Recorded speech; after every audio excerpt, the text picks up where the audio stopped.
We should never allow the government to decide what is acceptable speech and what is unacceptable speech.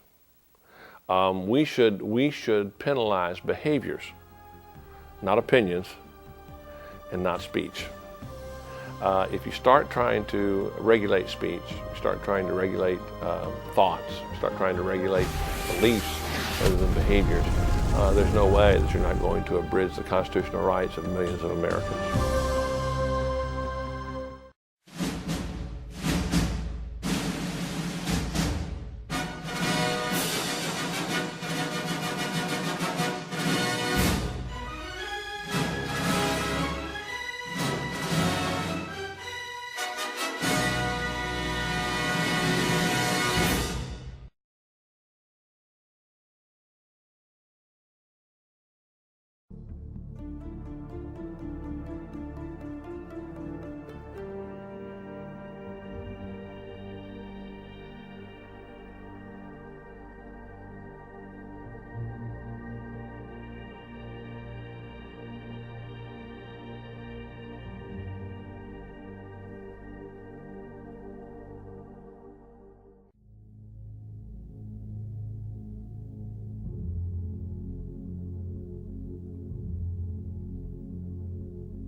and was always to the same point, someplace in the future in the middle of an abandoned city with a square where there was still a statue in solid gold. And they would ask them to look at this and see what they saw after they came back.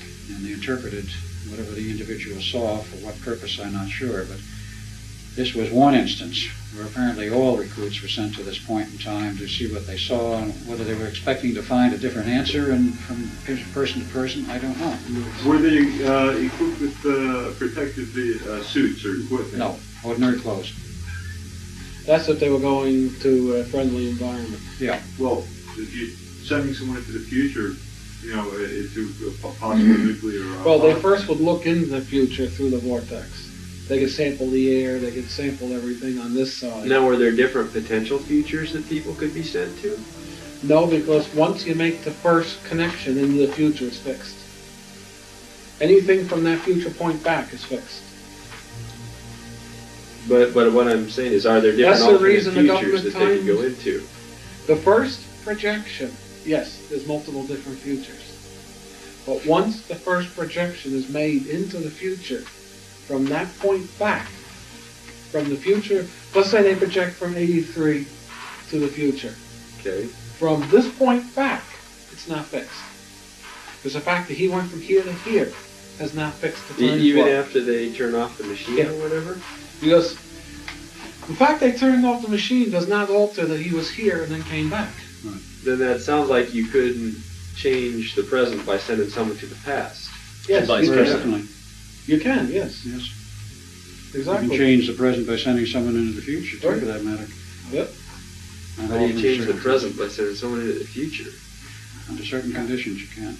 When it's a closed loop. Most refuse to believe that Obama is still using mind control through the instigation of high-definition television in 2009. The technology has existed since the early 1980s when the Montauk Project began the early experiments. This diagram shows a general overview of how they send voice over the air, which affects certain areas of the human brain. Of course, the broadcast standard now makes this look obsolete. Remember, this is why socialism and communism is now so easily accepted in our society. Because now every child and adult are being brainwashed by Obama's New World Order. Is the idea of time travel even possible? I would say yes, because our government has done things in the past that prove we all are being manipulated by someone or something that constantly has control over our nation's history. How can a nation like America go from good and descent to a totally depraved society of drug-addicted potheads and degenerates who advocate for homosexuality and gay marriage?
this?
His name is Omran Daknesh, just 5 years old, and his feet barely hung over the edge of a seat in an ambulance.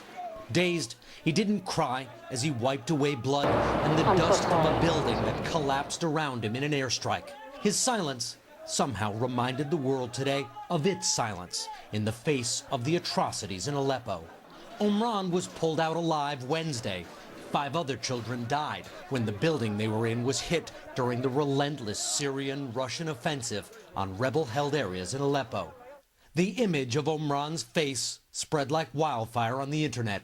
One tweet called him the real representative of the Syrian people. Stop killing Syrian innocent people, civilian. Our children need to live in peace. The doctor who treated Omran said today there were many more severe cases no one is paying attention to.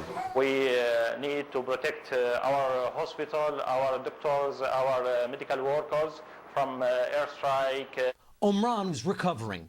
His family now wants to escape.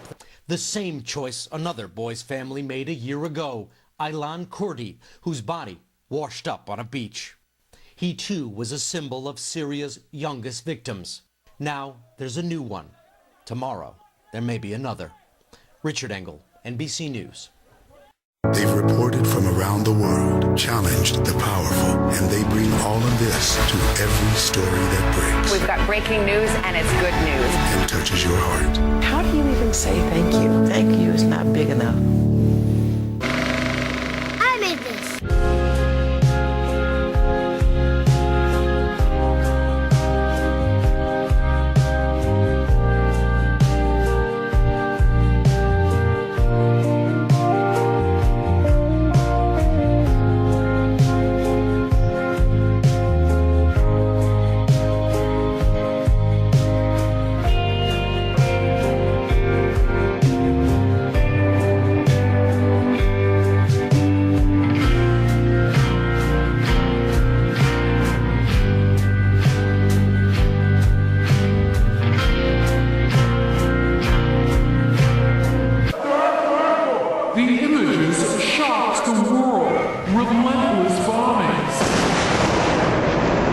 7 survivors.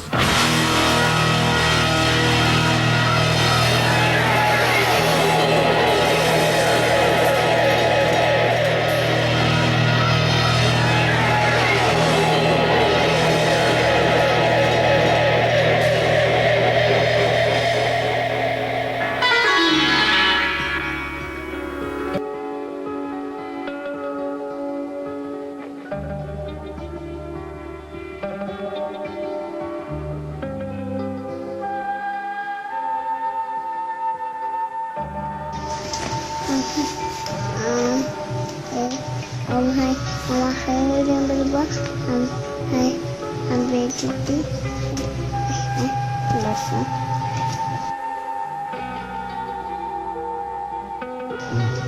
apa